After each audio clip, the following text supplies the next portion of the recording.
El tema que quiero abordar hoy es un tema sobre bastante complicado porque involucra a mucha gente hoy por las redes sociales donde pues hay toda una fiebre desatada en torno al quehacer poético y también al quehacer sentimentalista de la gente, que es bueno, ¿qué entendemos por poesía, no? Y lo que nosotros aprendimos en la escuela, en el colegio, que la poesía era un poema donde se afloraba los sentimientos, las emociones, y lo hacíamos, ¿no? Y terminábamos finalmente, pues nosotros también emulando, ¿no? Escribiendo en nuestro cuaderno una cartita, un poema de amor, ¿no? Y todo lo que sonara, pues, a romántico, a sentimentalismo, pues, lo tomamos por un poema, ¿no? Bueno, en términos generales, pues todos tenemos la capacidad de transmitir nuestras emociones, sentimientos a través del lenguaje, ¿no? Nuestras frustraciones, decepciones, todo lo que el ser humano de alguna manera no lo puede a veces aflorar verbalmente, lo hace por escrito, ¿no? El sistema de compensaciones.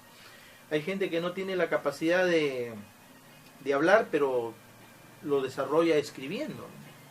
Y hay mucha gente tímida que no se atreve a decir un piropo a una mujer porque pues sencillamente es cohibido, tímido y termina finalmente escribiéndolo, ¿no? Lo que no pudo decirlo oral lo hace verbal, lo hace por escrito.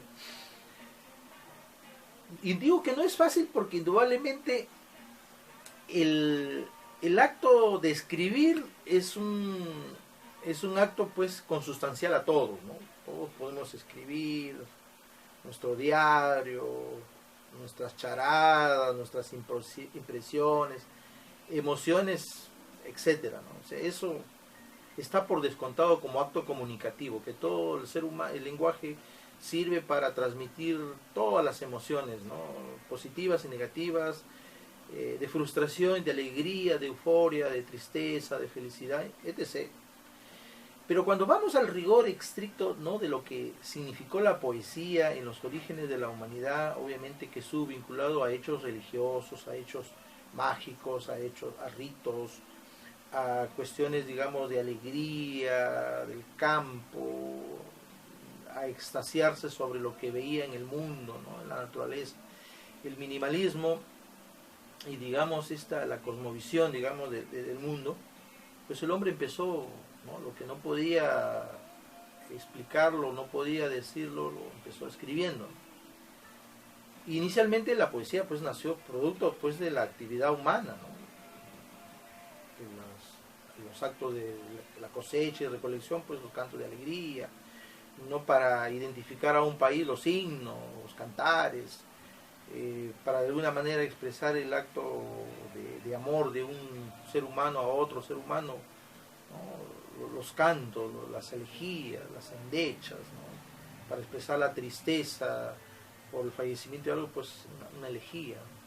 Luego pasó a ser un acto más planificado, ¿no?, con una estructura más rigurosa, la métrica, la rima, el ritmo, y que obviamente se empezó a perder, ¿no?, a principios del siglo XX con las vanguardias, y bueno, ya quedó atrás el soneto, la elegía, la endecha, el epigrama, el madrigal, que eran estructuras mucho más como camisa de fuerza, con tres elementos básicos, ¿no? La métrica exigente, que debía de un verso, si era endecasílabo tenía que tenerlos todos, si era octosílabo tenía que tenerlos todos, igual de una mínima medida, ¿no? Entonces había un nivel de complejidad mayor, pero también había la rima, ¿no?, de alguna manera la eufonía, la musicalidad, y todo eso de repente constituyó un hecho de repente como una barrera, ¿no?, de impedimento para que todo el mundo manoseara el término de poesía y rogarse el derecho a ser poeta. Y el ritmo interno. Entonces la poesía pasó en algún momento pues a ser una cuestión selectiva, elitista, de unos pocos versados que tenían la capacidad de conocer las reglas, las normas y sobre esa base escribir. O sea, había, como se dice, un filtro. Y ese filtro obviamente era lo que no todo el mundo accedía, no todo el mundo tenía la formación ni la educación correspondiente. Pero ya con esto de la educación, ¿no?, que se fue masificando y expandiendo, mucha gente ya conocía por lo menos algo, nociones, ¿no? Podía leer todo eso.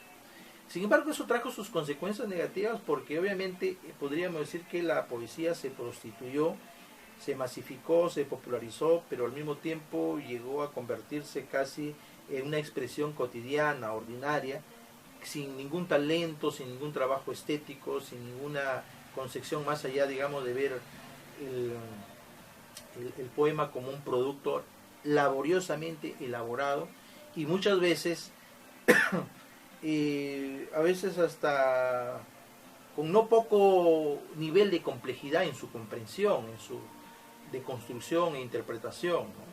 Un poco eso también pasó a ser un elemento significativo, ¿no? Entonces, el populismo obviamente generó pues una cuestión de masificación, ¿no? De repente el título de poeta sonaba muy rimbombante, muy decoroso, muy opeloso, y terminó pues siendo una especie de prestigio y prestancia que todo el mundo quería ostentar, ¿no? Y bueno, se autoetiquetan pues. Y eso pues ya con las TICs, con el advenimiento pues de las redes sociales, eso se ha masificado intensivamente. Las redes sociales del Face, de los blogs, de los correos, ha hecho de que todo el mundo ahora pues se autoetiquete de poeta. Y no es fácil pues muchas veces decirle a alguien, oye, ¿sabes qué? Lo que tú escribes no es poesía, ¿no? Es una expresión de emoción, sentimentalismo, pero bueno, es una cosa que lo puede decir cualquiera que esté enamorado, que esté despechado, cualquiera que esté alegre porque adquirió una propiedad, o cualquiera porque fue su onomástico, ¿no? Entonces, no es fácil, ¿no? No es fácil. Y no es fácil y es antipopular porque cuando uno pues se enfrenta a toda esta masa popular, digamos, de las redes sociales, donde todo el mundo pues publica y escribe lo que le venga en gana y lo que quiere, pues con justa razón. Pero lo malo es que muchas veces, dejado llevarse a veces por la amistad, llegado por un poco el sentido de los fans, de los amigos, pues terminamos engañando a medio mundo, ¿no? Que escribe y bueno, por cualquier cosa, por un suspiro, un respiro o cualquier cosa, terminamos viéndolo como que ya es un poema y pues le damos esos, si bien esto no es una crítica sofisticada, pero son halagos o son piropos que obviamente pues le hacen mucho bien para el ego, pero le hacen mucho mal porque la gente se cree que ya llegó al techo, al pico, digamos, de la poesía, y bueno, pues se la creen, ¿no? Completamente, ¿no? Gente que escribe 3, 4 bobadas y resulta que tiene pues 50, 70, 80, 100, 120, 200, 500 likes y obviamente lo que no sabe es diferenciar a la persona que esos likes son de amistad o son likes pues de fans o a veces de joda, ¿no? Y terminamos, bueno, viendo pues en las redes sociales una profusión enorme, ¿no? De gente que, y todavía encima al final pone derecho reservado, ¿no? Cuando es la cosa más chistosa y risible que puede haber. Yo digo, a veces cuando leo, digo, bueno, qué tontería esto, ¿no? Derecho reservado. ¿Quién pues va a plagiar algo que pues lo puedo decir, ay, esta noche estoy triste porque tú no viniste, amada, a mi sueño, y me voy a ahorcar porque estoy embriagado de tus besos? Bueno, eso lo puede decir cualquiera, lo puedo decir de una forma expresiva y lo puedo de alguna manera denotar, ¿no? Sin embargo, lo que tenemos que entender es que la poesía es un trabajo constructivo, es una estructura, si bien es cierto, emotiva, pero también es una estructura intelectual, es una estructura tropológica, es una estructura simbólica, alegórica, metafórica, figurada, porque es un lenguaje especial. El lenguaje literario es un lenguaje especial que se diferencia de la cotidianidad, que se diferencia de la coloquialidad, porque el lenguaje literario emplea, ¿no es cierto?, estructuras quizá invisibles a los ojos de un inexperto, pero visibles a alguien que sí tiene una formación estética y una formación de canon literario, ¿no? O sea, no es lo mismo el lenguaje de un verdulero, de un jardinero, de un zapatero, que el lenguaje de un poeta, porque obviamente el poeta está obligado a construir una estructura que se diferencie de las demás, no solamente por el nivel del lenguaje, la sofisticación misma, ¿no es cierto?, de la estructura. probablemente ya no nos apeguemos a la tradicionalidad de la regla, ¿no es cierto?, de la métrica, de la rima, del ritmo, pero indudablemente el lenguaje literario sigue siendo un lenguaje literario encima de cualquier enfoque que uno le quiera dar, ¿no es cierto? El lenguaje literario es el lenguaje que se diferencia del lenguaje cotidiano, porque obviamente es una construcción que está llena y plena de figuras, que está con un uso tropológico, que lo ayuda a diferenciarse y a generar un placer estético en el lector. Claro, hay distintos tipos de lectores. Hay lectores pues que se quejan de que, bueno, no entiendo esa palabra muy compleja. Pues claro, el escritor escribe para todos. Y habrá gente que no entiende, y habrá gente que sí, y habrá gente que lo entiende de otra manera, no necesariamente de la misma manera como lo entrega, lo enajena el poeta, el escritor. Y hay gente obviamente pues que no la para nada, ¿no? Y entiende una cosa por otra. Entonces la poesía, de alguna manera, con esa polisemia, también cumple un papel, ¿no es cierto?, en que en función del nivel cultural, el nivel lingüístico, el bagaje lexical que uno tenga, también interpreta y comprenda un texto. Es difícil que haya una coincidencia plena en la interpretación de un texto poético, porque el texto poético, ¿no es cierto?, tiene un lenguaje inmanente, un lenguaje trascendente. Y hay que entender que en el plano poético tenemos dos planos y dos niveles marcadamente diferenciados, que es, por un lado, que es el yo poético, que es el ejercicio a veces de la inducción a parecer triste, parecer alegre, parecer melancólico, parecer nostálgico, o parecer elegiaco, o parecer filosófico. O sea, es la inducción lo que lleva a que el escritor escriba de una manera en su yo poético. Y no necesariamente puede ser el fiel reflejo de lo que puede ser su yo real. Porque en el yo real obviamente son las vivencias cotidianas, y que eso quizás sirva como base, que sirva de repente como fundamento para construir. Pero no necesariamente en la poesía es el fiel reflejo como que fuera el diario de un libro, que todo lo que diga necesariamente es exactamente real o lo que yo quiero decir. Lo que pasa es que los lectores no avisados terminamos confundiendo el yo poético con el yo real, y creemos que todo lo que el poeta dice en un poema necesariamente es lo que vive. Pues a veces está desternillándose de la risa y puede escribir de repente un poema elegiaco, tristón, fúnebre, y no necesariamente ese poeta está triste o que se quiere suicidar o que se quiere matar. O sea, lo que pasa es que nosotros estamos creyendo que todo lo poético es real, que es el sentimiento, que aflora del alma, que aflora del corazón. Bueno, el cliché casi colectivo, ¿no?, que creemos que todo lo que el poeta escribe exactamente es lo que le está viviendo. No, el poeta puede fingir, ¿no? El poeta puede construir emociones diferentes a las que esté viviendo en su cotidianidad. Puedo escribir un poema de amor ahora y de repente estoy despechado, estoy entristecido. Puedo escribir un poema de felicidad y puedo de repente estar por los suelos con la autoestima, ¿no? Entonces, no hay una correspondencia entre la escritura exactamente. Y eso no implica que el poeta no sea fidedigno, que no sea honesto con lo que escribe. Es que tenemos que los lectores entender que la poesía no es exactamente el fiel reflejo o espejo de nuestro corazón y nuestra alma. Podemos inducir a ficcionar, podemos inducir a mentir literariamente lo que no sentimos. Y a veces tenemos tanta facilidad para decirlo que todo el mundo a veces lo entiende. Ay, ese poeta está sufriendo, se va a matar, se va a despellejar, se va a colgar de una viga, se va a tirar de un precipicio, etc.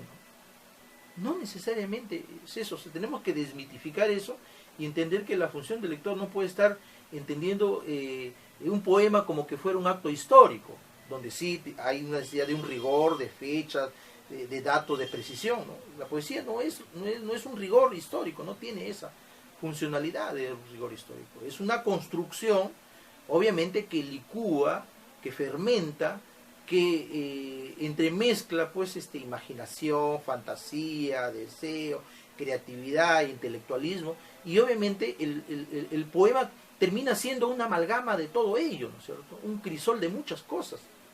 Y hay que entender que la poesía no es la descripción detallada de todos los, sino es la simbolización, ¿no es cierto? Es el símbolo lo que hace que un renglón poético, un verso poético, pueda significar lo que uno quisiera decir, digamos, en una página. O sea, una de las cosas de la poesía es la capacidad de síntesis, la capacidad de simbolizar y alegorizar, digamos, todo lo que yo puedo decir.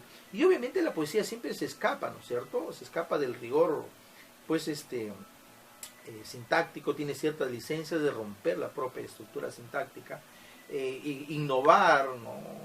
Hacer sus neologismos, construir, pues, en eso consiste, ¿no? En hacer un mundo diferente al que regular y normalmente lo tenemos en la cotidianidad, como un lenguaje coloquial. Entonces, el acto y la función poética, pues, nada tiene que ver exactamente con una comunicación lineal, ¿no es cierto?, popular. Y entendido es que mucha gente no comprende esto, pues, ¿no? Y piensa que cualquier cosa que escriba en el momento, lo presente, lo publica, pues, y ya quiere un elogio, ya quiere que uno, pues, le llene de vanagloria, ¿no? Cuando creo que eso es totalmente absurdo.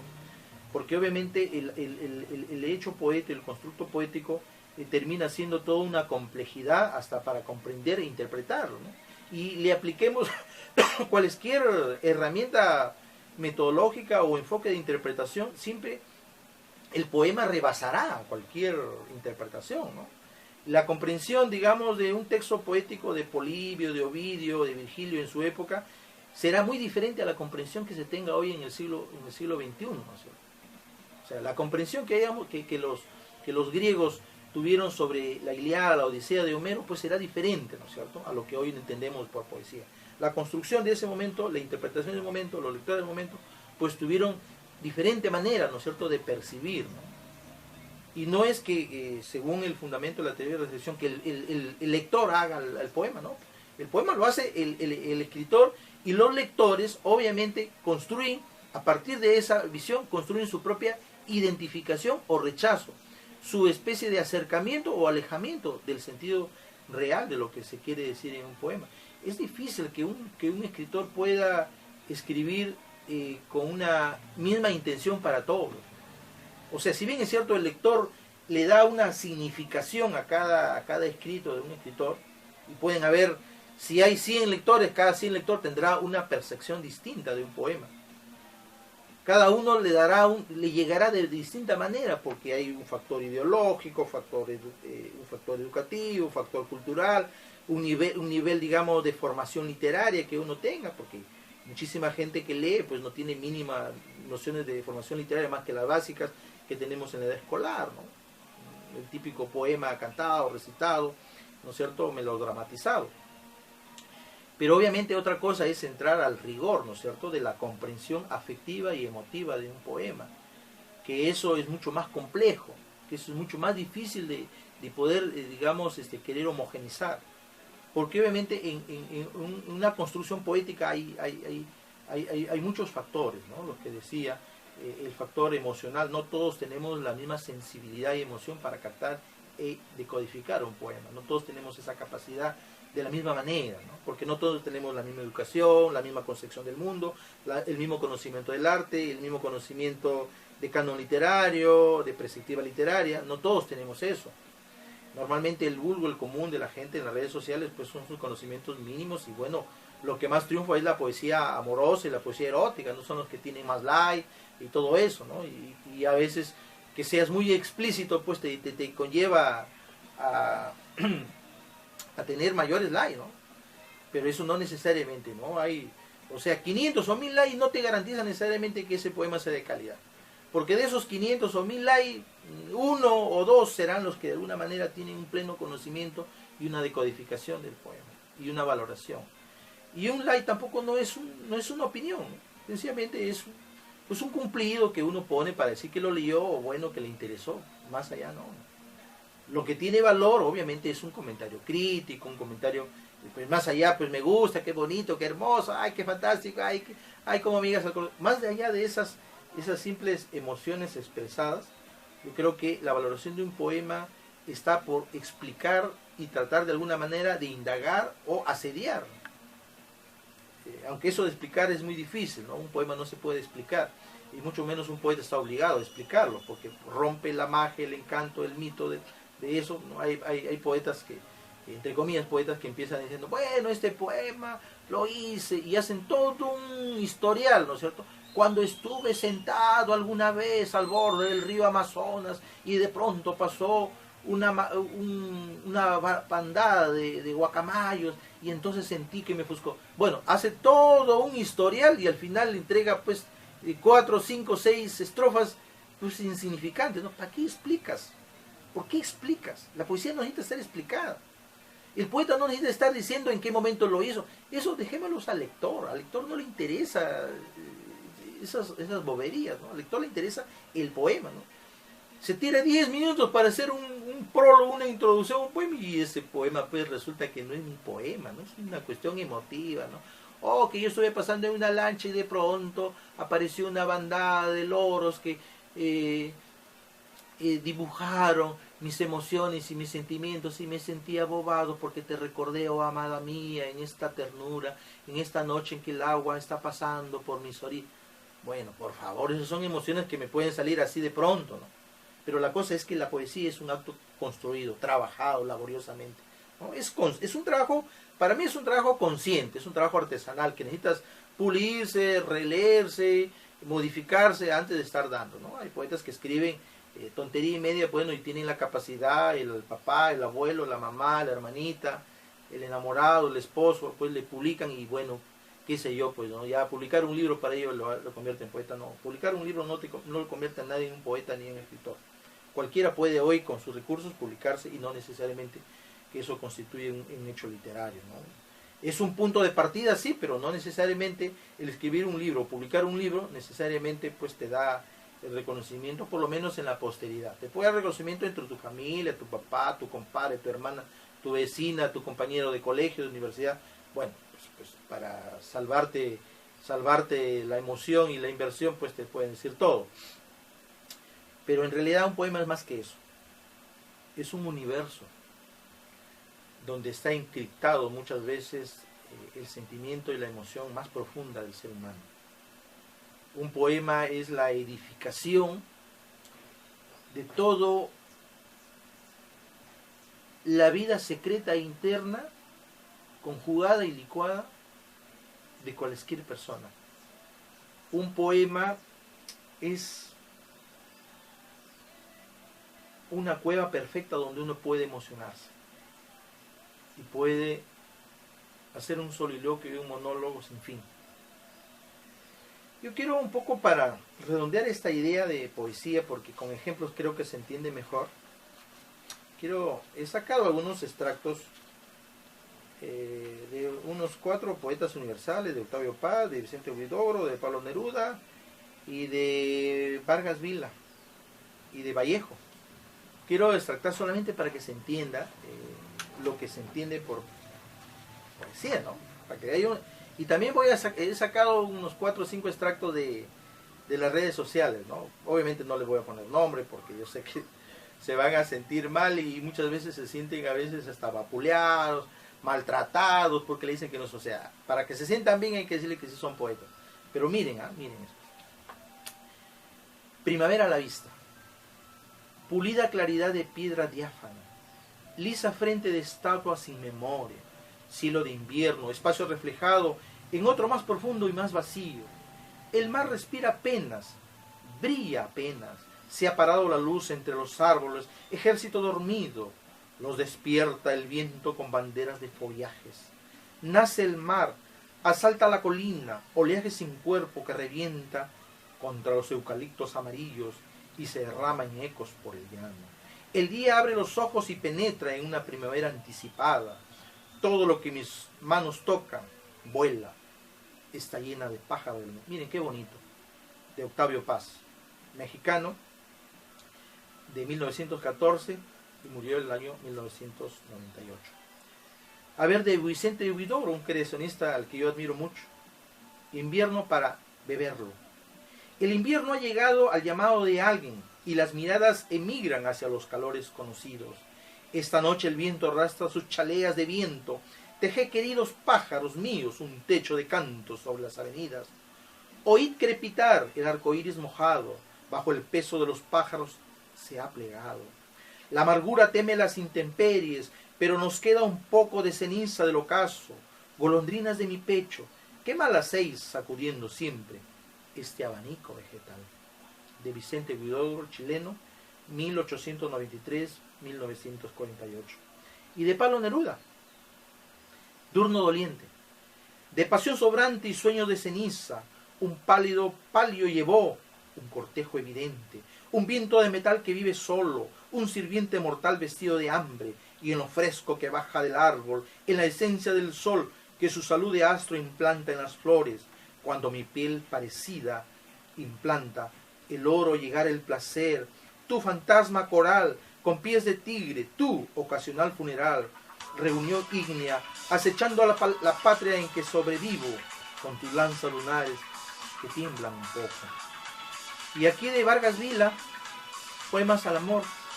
Un gran cisne, cisne negro, silencioso, prisionero en la nieve inmaculada de algún lago limpio y terso, semejaba en tu almohada tu cabeza escultural, toda oculta en la opulenta cabellera, destrenzada, que en mil ondas tumultuosas y soberbias ondulaba, cual las aguas de un torrente tras un rocío vendelado.